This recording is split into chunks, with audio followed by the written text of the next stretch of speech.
Olá, senhoras e senhores, tenham todos um excepcional dia. Estamos aqui hoje com o engenheiro Marcelo Eloy, ele vai se apresentar. Eu sou o engenheiro civil Anderson Fernandes e o nosso tema de hoje aqui é sobre elétrica. O que podemos e não podemos fazer, os erros mais frequentes nas obras. Às vezes você se pergunta por que acontece tanta coisa errada na sua obra. E hoje a gente quer falar um pouquinho sobre esses dois temas aqui para você, elétrica e ar-condicionado principalmente. O Marcelo, especialista em muitas áreas, mas o tema que a gente vai abordar hoje são esses dois. O Marcelo vai se apresentar aí, Marcelo. Olá, me chamo Marcelo Eloy, eu sou formado em engenheiro civil e me formei também em automação e controle. Lá em 2006, me formei na engenharia civil em 2017. Em casa são 5 engenheiros, mas uma cunhada é engenheira também. Então é uma briga danada quando a gente começa a discutir assunto lá em casa, cara. Sou técnico em automação industrial também pelo Senai. Falando de elétrica, cara, são vários os problemas que a gente consegue ver em obras, né? E eu vejo que a maior parte dos problemas, eles são ocasionados por uma falta de planejamento. Uhum. Falta muitas das vezes de projeto adequado, as pessoas não têm aquele feeling de estar executando um projeto, eles simplesmente pegam o projeto de arquitetura e acham que está tudo certo ali, que com aqueles pontos que estão distribuídos com altura, está tudo certo, ele já consegue fazer tudo, e na verdade não é. A gente precisa ter um projeto elétrico, com dimensionamento, a fiação que vai ser distribuída pelos conduítes, a carga que aquele painel ali vai suportar. E o que a gente vê muitas das vezes na obra é o camarada, ele chega ali, ele vê um cabo verde lá, ele vê um cabo azul, ele vê um cabo preto, ele já sai emendando ali, não vai verificar qual é a carga, se vai ligar um forno, se vai ligar um micro-ondas, se vai ligar uma churrasqueira, um chuveiro lá, e sai metendo carga doida. O que vai acontecer no final? Problema para o cliente. Sim. Vai ter um aquecimento lá generalizado, começa a queimar tudo, e aí é os problemas de obra. E quando tem pelo menos o projeto arquitetônico, que mostra onde tem os pontos, as cotas. O que a gente quer, o conteúdo que a gente quer trazer aqui para esse canal, para o nosso curso, é ensinar realmente na prática o que devemos fazer para evitar situações desagradáveis na nossa obra. Hoje a gente quer explicar um pouquinho aqui o passo a passo de como que deveria se dar início a esse processo. Como o Marcelo falou, muitas vezes falta o planejamento, né? E as equipes da obra também não conversam, não tem um alinhamento. Sim. Para que a engrenagem ela funcione perfeitamente. Ô, André, você falando dessa questão da equipe aí, é até interessante trazer. Eu lembro de um caso que a gente teve no shopping, e foram contratados lá a equipe de ar-condicionado, de elétrica, a equipe de gesseiro, e simplesmente quando a gente chegou para fazer a elétrica da loja, o forro já estava instalado já. Ou seja, por falta de conversa, diálogo entre as equipes ali de execução... Falta de gestão, né? Falta de gestão. A gente chega para executar a instalação do ar-condicionado, a instalação de elétrica, o forro já está pronto, ou seja, foi um prejuízo enorme para o cliente que teve que derrubar aquele forro para a gente fazer tudo o que precisava ser feito. Né? Então tudo isso gera desperdício de tempo e de recursos, estresse para todo mundo, sim, desgasta o relacionamento. Se a gente começar certo, tende a fechar certo, e uma coisinha ou outra às vezes é normal, aconteceu um imprevisto, não, a falta de planejamento ela vai gerar muitos problemas com certeza. E a gente dividiu aqui as etapas. Se formos falar de uma obra inicial, uma obra do zero, a parte elétrica, por exemplo, ela vai ser dividida em pelo menos 4 etapas, e a do ar-condicionado em 3, né, Marcelo? Sim, sim. O Marcelo vai falar um pouquinho da primeira etapa da infra, né, infraestrutura para a parte elétrica, que seria já ainda ali na hora da fundação, da mesoestrutura. Sim. Quais são os preparativos que a gente precisa tomar cuidado? Nessa fase a gente tem que tomar cuidado aí em avaliar bem o projeto, e o eletricista que estiver no local fazer a distribuição de conduítes, a distribuição de toda a tubulação que vai no piso ou que vai na laje, para que não haja falha nessa distribuição. Correto. Porque, por exemplo, você imagina ter um ponto lá na laje lá para ser colocado e você esquece. Então depois você é obrigado a quebrar a viga, você é obrigado a quebrar uma estrutura para fazer qualquer coisa do tipo. Você não pode quebrar uma estrutura. Então você tem que ficar criando soluções para resolver um problema que não era para ter um problema. Sim. Porque se você faz o planejamento, dimensionou certinho, colocou lá no teu projeto lá o local por onde vai passar as infras, esses problemas eles são minimizados. Sim. Então você tem essa primeira fase, onde você vai precisar passar toda essa tubulação, isso já na fase de execução, né? Não estamos nem falando mais na fase de planejamento ali, de projeto, coisa e tal. Já a sequência de cronograma, né? Já passou do planejamento, aí a gente já está no cronograma mesmo. Já a equipe de arquitetura já definiu a arquitetura, o projeto de elétrica está definido, o projeto de ar-condicionado está bem definido, o projeto de alvenaria já está bem definido, demolição, tudo. Então, você vai passar essa infraestrutura toda e aí você vai aguardar aí o tempo de levantar a alvenaria. Marcelo, e da onde para onde essa primeira fase, essa infraestrutura? Aonde que a gente vai levar?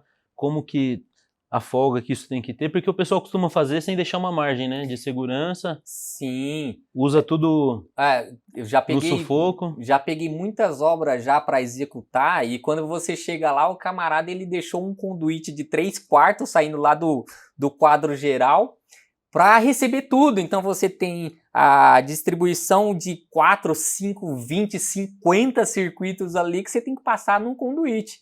E você olha para aquela situação, você vai fazer o quê? Você é obrigado a estar remanejando, quebrando.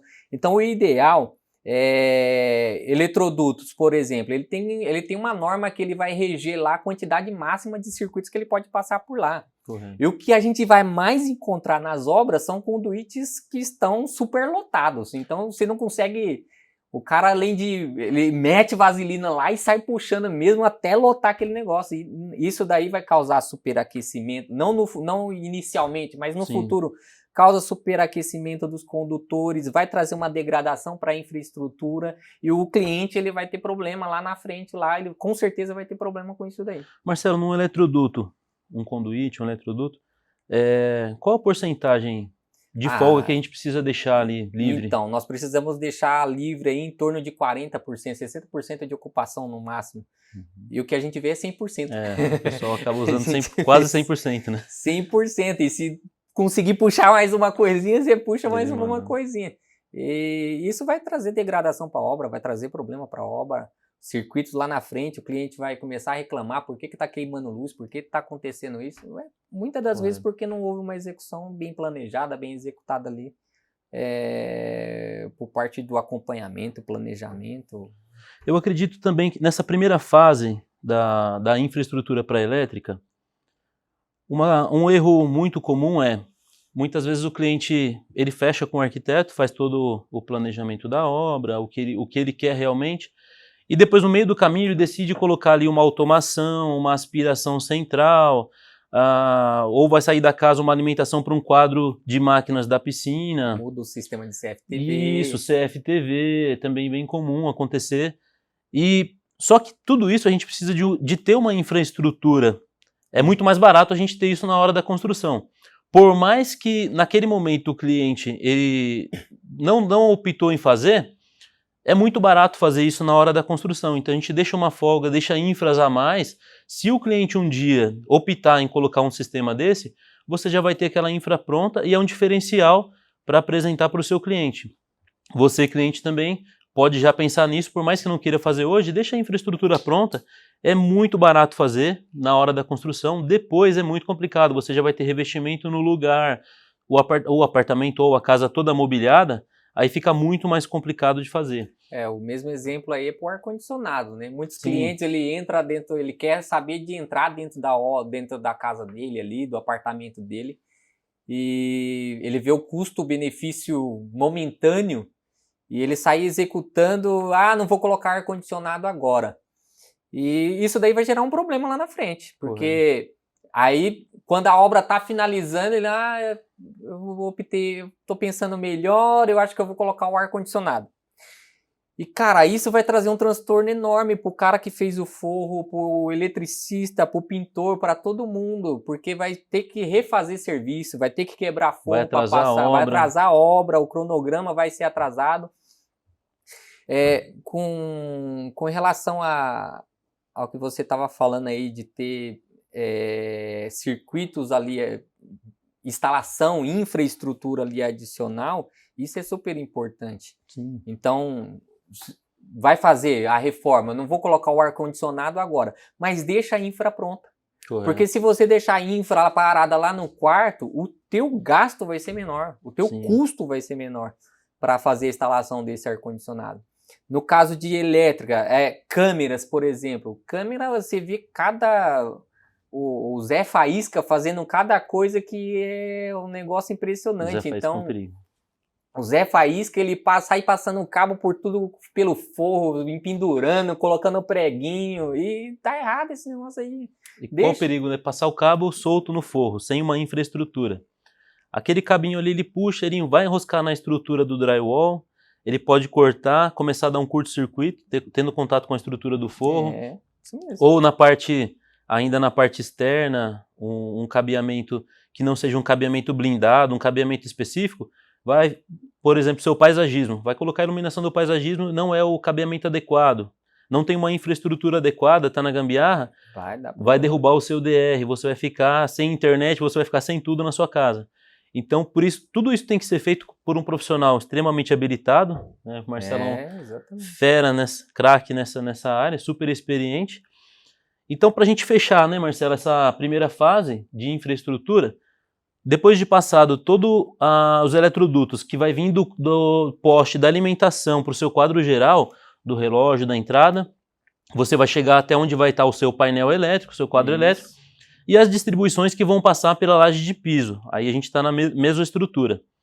E parte de paisagismo, se for ter iluminação de paisagismo, automação, sistema de CFTV que o Marcelo falou, alguma infra para ar-condicionado e casa de máquinas para piscina, spa, sauna e qualquer outro projeto complementar que possa entrar. Agora a gente entra já na fase, depois dessa primeira etapa, vem a mesoestrutura, laje de piso, e aí começa a subir a parte da estrutura, pilares, vigas e fechamento de alvenaria. Depois do fechamento das alvenarias, aí entra a segunda fase, né, Marcelo? A segunda fase, que a gente vai quebrar paredes ali para passar os conduítes, terminar essa parte da infraestrutura. Então, deixou a infraestrutura pronta, as caixinhas estão todas nos lugares, tá tudo no local ali, acabou a parte de infraestrutura. Então, essa primeira fase de infraestrutura acaba sendo finalizada exatamente nesse momento. Chumbamento de caixinha alinhado, uso laser, o nível de preferência. Caixinha, o camarada chega lá, chumba de qualquer jeito, né? Não, tem que estar alinhadinho, tem que estar todas na mesma altura, não pode ter niveladas. Uma com 30, outra com 32, não, tem que estar todas niveladinhas. Padronizar todas as alturas. Para que o serviço fique bem apresentável, né? Porque na hora que você bater o olho, se tiver 1 centímetro fora, você já vai enxergando já. Marcelo, um erro bem frequente que eu vejo na maioria das obras, o Zé Faísca, o pessoal da obra vai lá e passa os eletrodutos. Certo. Imagina que o eletroduto ele vem do piso e sobe para a parede ou para o forro, e eles acabam dobrando na obra o eletroduto, ou até mesmo está passando pelo contrapiso, o pessoal pisa e depois eles fecham o contrapiso e acabam obstruindo esse eletroduto. Vem o pessoal, instala revestimento, tá tudo pronto, lindo, perfeito, aparentemente. Na hora que vai Quando o pessoal vai fazer a instalação, o que acontece? A surpresa, não passa. Vem a turma da internet para instalar o cabeamento, TV, a turma da automação e não passa nada. Então, o encarregado de obras e quem estiver fazendo a gestão precisa se atentar demais com esse ponto, porque às vezes você até fez toda a infra, mas não foi da forma correta. Veio no pé da parede, não fez aquela curva para abrir o ângulo e esse eletroduto ele entrar na parede com folga sem que ele feche ali, enforque a passagem do uma curva de 90 graus fechada ali, né? Um cotovelo, ele acaba criando um cotovelo. É importante também a gente deixar os guias, né? Normalmente a gente costuma deixar um arame galvanizado como guia, testa ele para ver se está funcionando corretamente. Direitinho. E aí você com certeza, vai diminuir o risco de ter dor de cabeça lá na frente. Porque você imagina, você já manda o cara, por exemplo, da internet, ele vinha fazer a instalação já no último momento. Já. A obra está pronta, A o cliente obra já tá está para pronta. entrar. Então você imagina o camarada, ele vem fazer a instalação e o Zé Faísca deixou lá o conduíte lá, instalou de qualquer maneira, e na hora que você vai puxar aquela fibra, você não consegue passar.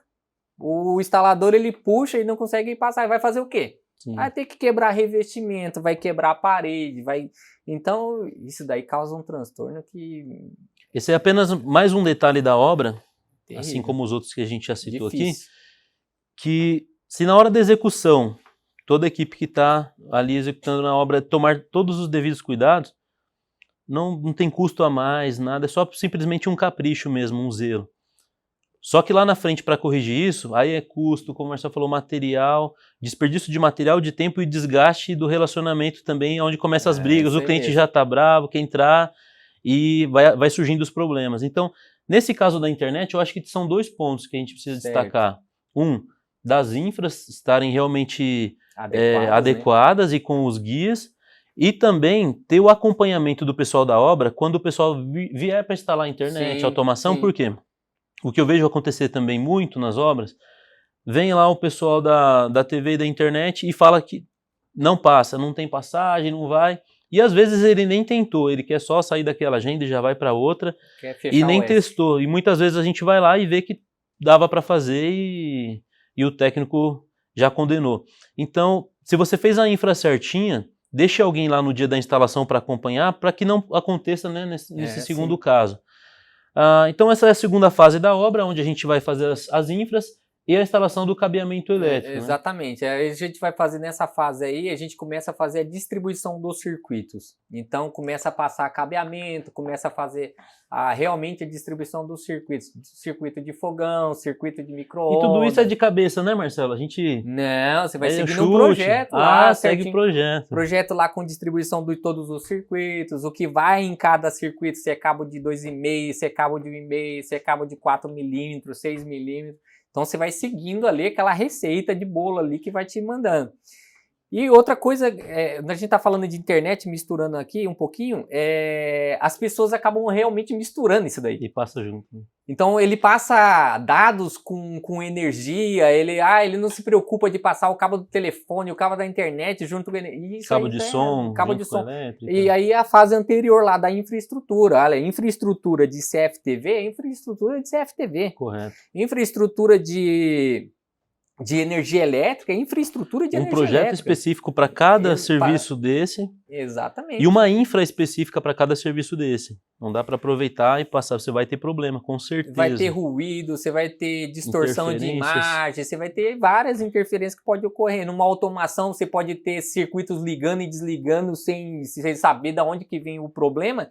Muitas das vezes é porque você tem ali circuitos elétricos passando junto com o circuito. Eu tive um problema desse numa obra que eu peguei, e lá o eletricista eles passaram lá, não tinha infra, eles passaram tudo lá, tudo junto, passou a infra, passou tudo, e aí montaram o painel, tava aquela coisa linda, maravilhosa, só que do nada, o que começou a acontecer lá? O cliente começou a reclamar que a iluminação ligava sozinha, olha, a iluminação ligou aqui do nada, e aí quando a gente foi lá, parou lá, vamos avaliar o que está acontecendo.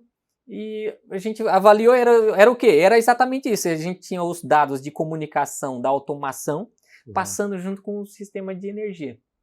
Simplesmente isolamos esses dois, fizemos uma infra, passou o distanciado deles ali, acabou, resolveu o problema. Então... Mas o custo foi muito maior. Mas o custo foi muito maior para resolver o problema, entendeu? E a dor de cabeça também, o cliente ligando, mas tá acontecendo isso, olha, mas por quê? Porque o Zé Faísca que estava lá, passou o circuito junto e vai causar problema, vai causar uma dificuldade. E aí o zelador, ou o mestre de obra, a pessoa que está acompanhando aquela obra, ele tem que ter essa noção de tudo que está acontecendo para exatamente não deixar misturar. E isso a nossas equipes faz muito bem, né? Porque eles fazem o acompanhamento, ele não deixa acontecer... deixar o pessoal ir lá fazer de qualquer jeito, não, por quê? Porque tem uma sequência para ser obedecida e a gente procura seguir essa sequência. A gente sabe que a obra é como se fosse um casamento. Você se você fizer corretamente, entregou ali, tá tranquilo, um pós-obra, de repente algum retorninho outro, coisa simples. Se fizer gambiarra, fizer mal feito, pro resto da vida esse cliente ele vai te ligar, você vai ter que voltar lá, ou simplesmente ele não te liga, ele resolve com outro profissional de verdade, mas também não te liga, não te indica para ninguém. É isso mesmo. Um cliente satisfeito ele vai te indicar para mais 2 ou 3 pessoas, mas um cliente insatisfeito ele vai te queimar com mais de 10. É isso mesmo. Então, não só por isso, mas a gente tem um nome a zelar, né? Acredito que todo mundo que quer crescer deva a zelar pelo nome da sua empresa. Sim. Então esse é o caminho correto. Marcelo, nessa segunda fase da infraestrutura, então a gente falou de caixinhas, conduítes, nivelamento de caixinha, instalação do cabeamento. Hoje a gente está chegando na casa de aproximadamente 500 obras executadas. E dificilmente, Marcelo, para falar a verdade, praticamente eu não vi até hoje em uma obra residencial um projeto elétrico mesmo específico, mostrando ali o dimensionamento de circuitos, a bitola do cabeamento, dimensionamento do disjuntor. Qual é a forma correta de fazer isso? Então, infelizmente, a gente tem um problema no nosso mercado aí. O que acontece? As pessoas, ela acaba, muitas das vezes, tendo o projeto, o cliente foi lá, contratou o projeto de arquitetura, ele recebe aquele projeto de arquitetura e para ele tá tudo certo. Até talvez por uma falta de orientação também. E tudo. O eletricista, muitas das vezes que vai fazer a obra, para ele já, não, aqui eu já consigo fazer isso, ele vai assimilando as outras obras que ele fez, essa daqui é igual àquela e vai tirando por base, então, né? Então você acaba tendo um gap nesse momento aí. Aonde que simplesmente com um projeto de arquitetura acaba se passando para o empreiteiro e o empreiteiro acaba assumindo aquela responsabilidade. Uma responsabilidade que na verdade não é dele. Então, mas quando ele faz isso, ele está falando assim, olha, se acontecer qualquer problema, a culpa é minha. Tá certo? Então a gente tem que estar atento a esse tipo de situação. Então, ou seja, o empreiteiro na verdade acaba sendo uma vítima. Exatamente. O cliente também acaba sendo uma vítima. E o que falta nessa obra? Uma gestão. Alguém que faça o gerenciamento, a gestão da obra, mas alguém que tenha realmente o conhecimento, a experiência, uma amplitude de tudo isso que vai acontecer. E isso tudo tem que ser previsível lá antes de se iniciar a obra, nos projetos, como a gente falou, na parte inicial. Fez todo o planejamento, agora tudo isso vai ser acompanhado, agora sim, pelo empreiteiro, pelo mestre de obras. Ele vai acompanhar o cronograma, não o planejamento da obra. Exatamente. Agora ele tem que fazer com que aquilo que foi projetado, aquilo que foi planejado realmente vire a realidade e aconteça na obra. Então elas acabam pegando aquele projeto de arquitetura que tem altura, delimitação de alturas e acaba distribuindo ali mentalmente. Isso é ruim até para o cliente, porque lá na frente o cliente não sabe por onde passou o conduíte, por onde passou a infraestrutura, ele não vai ter essa noção. Traz muita dificuldade. Trazendo um exemplo aqui, em cima disso do que aconteceu esses dias atrás a respeito de um orçamento. E essa cliente, essa arquiteta, ela me mandou lá, inclusive chegou lá por intermédio seu. Olha, eu estou precisando de um orçamento aqui para fazer um projeto de estrutura. Porque o Anderson lá, ele pediu, ele falou que ele não consegue orçar a minha obra se ele não tiver o projeto de estrutura. Por quê? Porque para orçar uma obra, uma construção, você precisa de todos os passos. Então, você precisa do projeto de estrutura. E aí eu alertei ela também, olha, eu vou precisar do laudo de fundação, do laudo de solo lá, para mim saber o que eu vou colocar de fundação. Então, é uma coisa que vai chamando a outra. Então, estou trazendo isso como exemplo. Então, estou fazendo hoje o projeto de estrutura e fundação. Terça-feira eu vou lá para poder fazer, o pessoal, a equipe vai lá para poder fazer o laudo de SPT. E isso tudo para quê? Para que possa ser gerado um orçamento mais fidedigno possível, para que na hora da execução, ela saia uma execução bem feita, para que também não seja exagerado lá no dimensionamento, a questão da estrutura, né? O cara faz, não, vamos colocar aqui um pilar de 70 por 70 que aguenta. Claro que aguenta, mas quanto que você gastou de concreto a mais? Quanto que você gastou de aço a mais? Quanto que você gastou e você poderia estar economizando? O pessoal tem uma mentalidade, muitas pessoas pensam o seguinte, que economizando no projeto, e nesses estudos, economizou aqui, ele acha que vai conseguir investir esse recurso em outra coisa lá na frente. E aí é onde vem as dores de cabeça. Por quê? Não, é impossível fazer um cálculo estrutural, como o Marcelo está citando, sem a sondagem, sem a topografia. O que vai acontecer? Que você vai gastar muito mais do que isso, provavelmente o construtor vai superdimensionar, você vai gastar muito mais com fundação, com estrutura, concreto, armadura, e vai ficar ainda inseguro. Poxa, será que tá eu deveria? Será que ainda é suficiente? Ou pode até ser que não gaste muito, mas faça menos do que deveria fazer. Agora, você fazendo da forma correta, uma sondagem, R$ 1.500, R$ 3.000 com uma sondagem.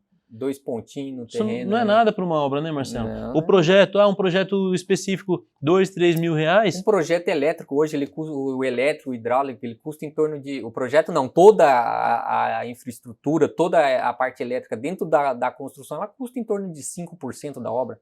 Ou seja, se você for olhar dentro de um campo de 100%, 5% ali não é nada. Então, se você não faz esse investimento caindo dentro dessa questão da pergunta do projeto, por que o pessoal você não pegou até hoje, por quê? Porque eles acham que economizando nesse ponto, ele vai conseguir investir em outro, mas ele vai ter um problema no futuro, que ele não contava. Entendeu? Hoje a gente atende muitos clientes que fizeram sua obra, sua construção e tiveram lá infinitos problemas, várias dores de cabeça. E aí quando a gente chega para tentar resolver, aí você pede, me dá o projeto hidráulico, o projeto elétrico, para eu tentar entender o caminho, como que foi feito. E aí não tem o projeto. O que vai acontecer? Vai gastar de novo, né? Então ele gastou uma vez para fazer, fez errado, só que para refazer, você acaba gastando 2, 3 vezes mais do que gastaria para fazer da forma certa. Então, infelizmente, eu acho que é um problema na cultura do brasileiro, de tentar, vamos tentar fazer dessa forma aqui? Exatamente. Teve um cliente que já falou para mim uma vez, eu falei, olha, cuidado, essas dores de cabeça depois, faz da forma correta. E ele falou para mim assim, uma aspirina é mais barato. Cuidado, tem aspirina nesse sentido aí que vai sair muito caro mesmo. Bom, então nessa parte da segunda etapa, falamos das infraestruturas que vão vir nas alvenarias, laje, contrapiso, distribuição de circuito, a montagem do painel elétrico, né? Falando do painel elétrico, para a gente fechar essa segunda fase, Marcelo, quais os cuidados que a gente tem que ter com o painel elétrico, dispositivos de segurança que não podem faltar? Cara, tem uma norma que ele vai reger exatamente a montagem desses painéis elétricos, tá certo? E o que acontece? A NBR 5410, por exemplo, ela vai lá mostrar para você quais são os requisitos mínimos que você precisa ter. Então você precisa ter ali um DR, um dispositivo de segurança, tá certo? Um DPS ali, circuitos individuais exigem disjuntores individuais, circuitos monofásicos, circuitos bifásicos exigem disjuntores bifásicos. E às vezes você vê muitas instalações onde você tem lá um 220, por exemplo, e tem 2 disjuntor lá. Sim. Então tem 2 disjuntor unipolar.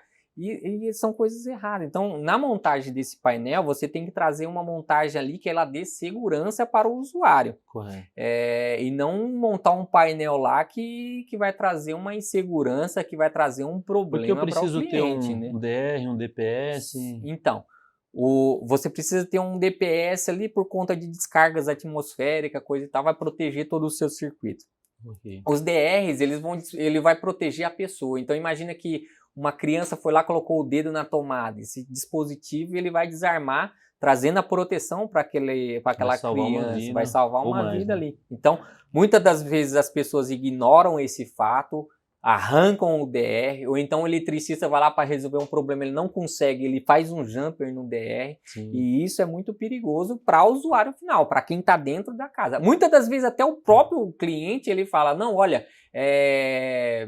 o eletricista dá a opção de jumpear, não, então faz isso daí porque já resolve o meu problema. Está resolvendo um problema momentâneo, mas que pode trazer um risco muito grande no futuro, entendeu? Correto. Então Eu acho que nessa questão da segurança, a gente não pode deixar de falar também o fato que a gente viu recentemente nas redes sociais, de uma piscina, não foi no Brasil, e nessa ocasião morreu algumas pessoas, né? Sim. Uma instalação errada do circuito de iluminação da piscina, sem proteção, e morreu algumas pessoas eletrocutadas. Toda vez que a gente vai executar uma piscina, é feito também o projeto elétrico específico para a piscina, para iluminação, para o spa. E no caso da piscina, a iluminação da piscina a gente sempre faz com Uma tensão baixa, né? Isso, ela transfere normalmente 12 volts, né? Aí. E o cabeamento que vai utilizar na piscina, ele tem que ser um cabeamento blindado, que vai chegar até a casa de máquinas e nunca, em hipótese nenhuma, vai ter qualquer contato com a água e qualquer risco que possa apresentar para o cliente. Então no Brasil a gente já viu alguns casos também em banheira, né, de hidromassagem, das pessoas acabarem morrendo eletrocutadas. Por quê? Foi lá, o cliente quis pagar o mais barato, e o mais barato muitas vezes sai muito caro, e pode pagar às vezes com a própria vida, né, Marcelo? Tem casos aí, por exemplo, aí já no Brasil, já de alagamentos que ocorreram e a pessoa foi mexer no portão e foi eletrocutada no portão. Lembro desse caso aí. Então, assim, por quê? Porque não tem um dispositivo de segurança para aquele circuito ali. Se tivesse um dispositivo de segurança quando existisse aquela fuga, sim, ele já ia perceber e ia desativar todos os circuitos ali, ou seja, ia trazer proteção para aquela pessoa. Correto. Aquela pessoa acabou falecendo, por quê? Porque não existia um dispositivo de proteção adequado. Foi sim, colocado lá de qualquer forma. Funcionava? Funcionava. Estava funcionando? Estava tudo funcionando. Só não estava adequado às normas que nós temos hoje. Para trazer segurança ao usuário. Então essa parte, pessoal, é de suma importância, não tem como deixar de lado. Então, saindo aqui dessa segunda fase, aqui vamos pensar, já temos as infras e o cabeamento passado. A terceira fase que a elétrica vai entrar são a instalação das luminárias comuns. Depois que já tiver forro instalado, todas as infraestruturas que vão estar passando ali pelo entre-forro vai estar tudo passado, revestimento instalado também. Aí vem essa fase da instalação das luminárias mais comuns, mais simples, né? E a pintura talvez já deu até uma já adiantou, segunda, a aplicação de massa corrida, isso, lixamento e 1 ou 2 demãos de pintura. Então a obra já andou bem, aí vem essa terceira fase que seria o início da instalação dos acabamentos.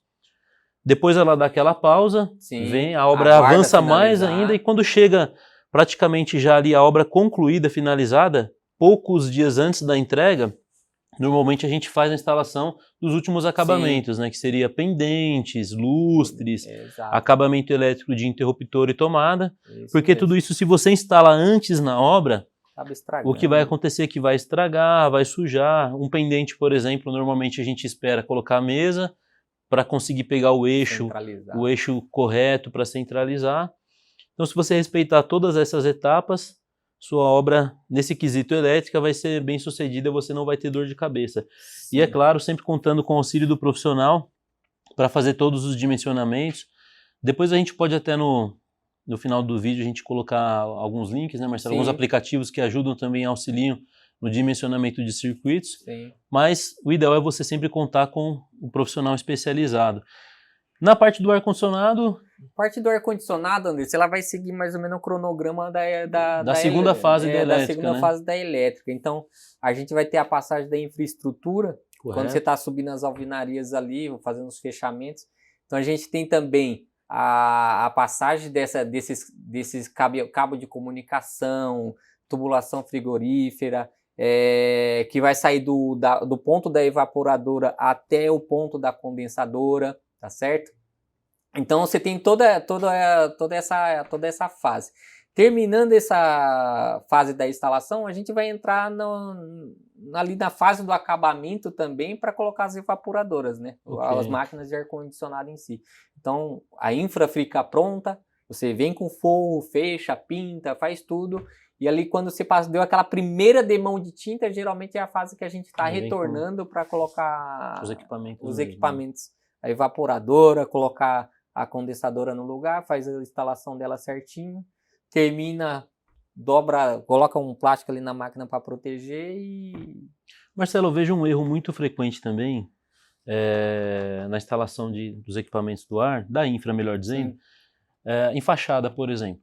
O pessoal imagina que eu tenho aqui uma condensadora, tá, e essa infra ela veio de um andar que está abaixo ali. Certo. O pessoal vem com essa infra e conecta aqui na condensadora e ela vira um caminho para a água Percolar, água né? batida de chuva, ela entra ali naquela tubulação de cobre, ela vai percolando, e aí ninguém sabe onde isso vai parar. Ela vai gerar uma infiltração em algum lugar da casa que ninguém sabe onde exatamente.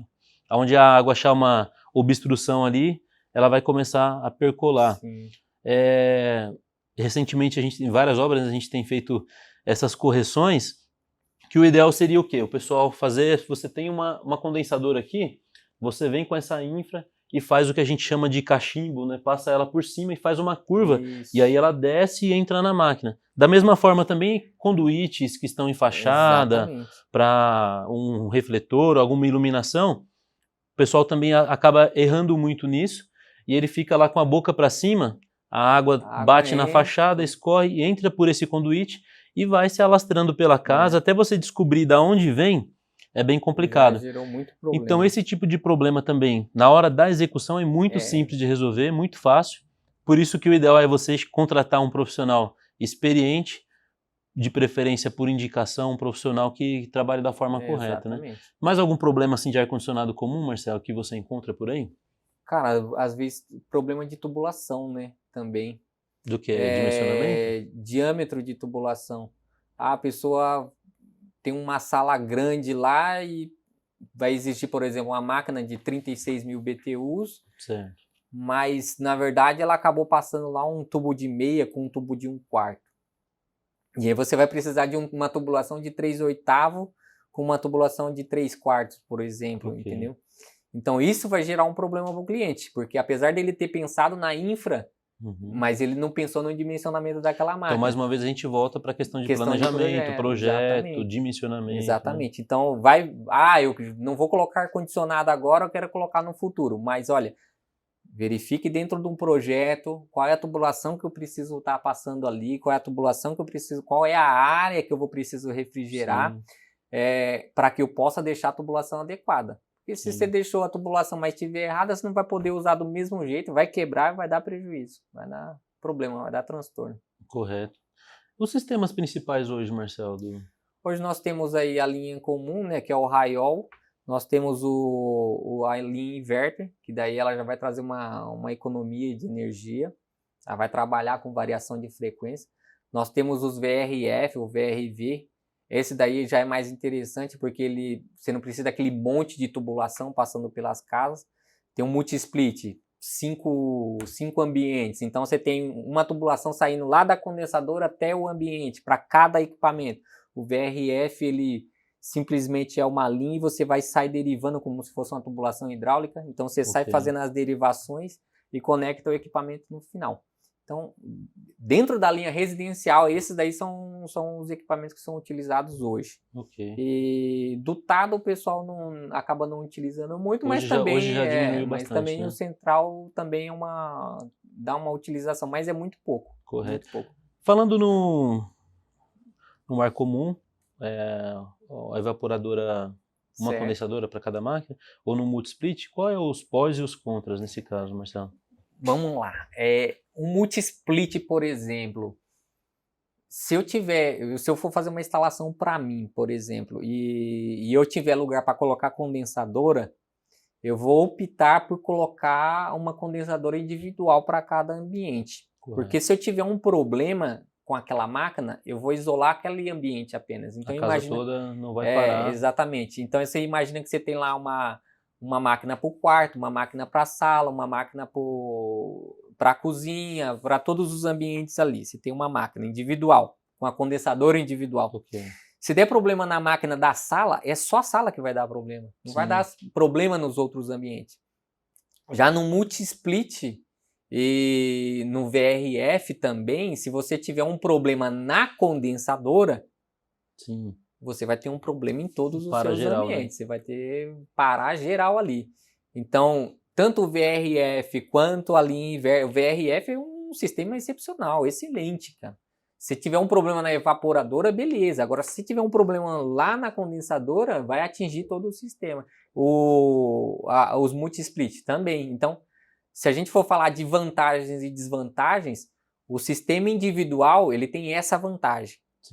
A desvantagem é que você vai ter uma ocupação de lugar muito maior, né? Então, nos apartamentos hoje, nas instalações, esses ambientes para manutenção é muito apertado. Às vezes não tem. Acaba sendo mais viável. São lugares arranjados, né? Sim, então, sim. vamos arrumar um cantinho aqui. Então, assim, você vai ter essa desvantagem.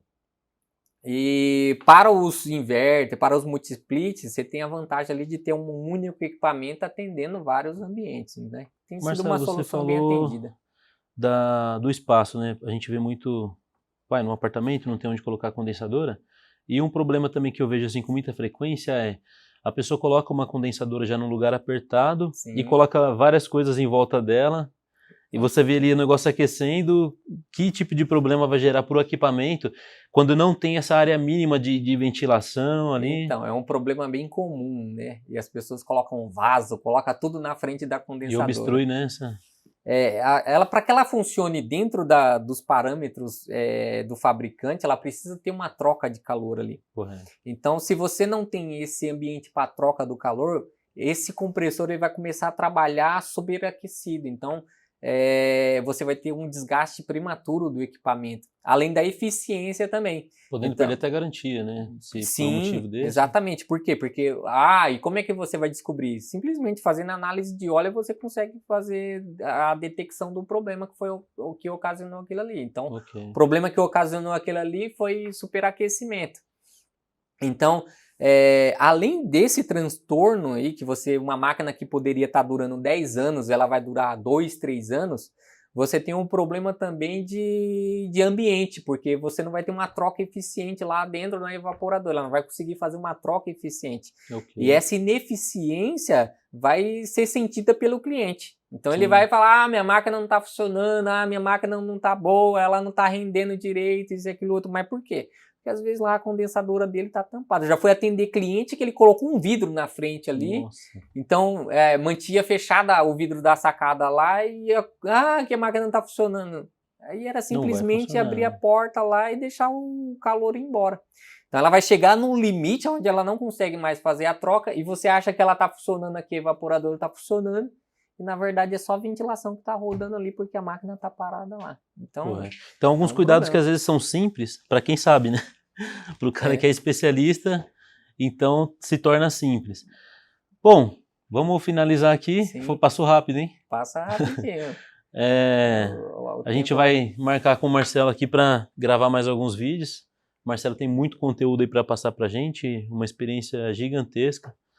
E espero que a gente tenha colaborado para o conhecimento aí tanto de quem está no dia a dia operando, prestando serviço, também para os profissionais assim como nós, engenheiros ou arquitetos, e também para os clientes, para que venha tomar essa consciência e realmente contratar o profissional específico, especializado, para não ter dor de cabeça futuramente. É isso aí. Bom, Anderson, ficamos por aqui.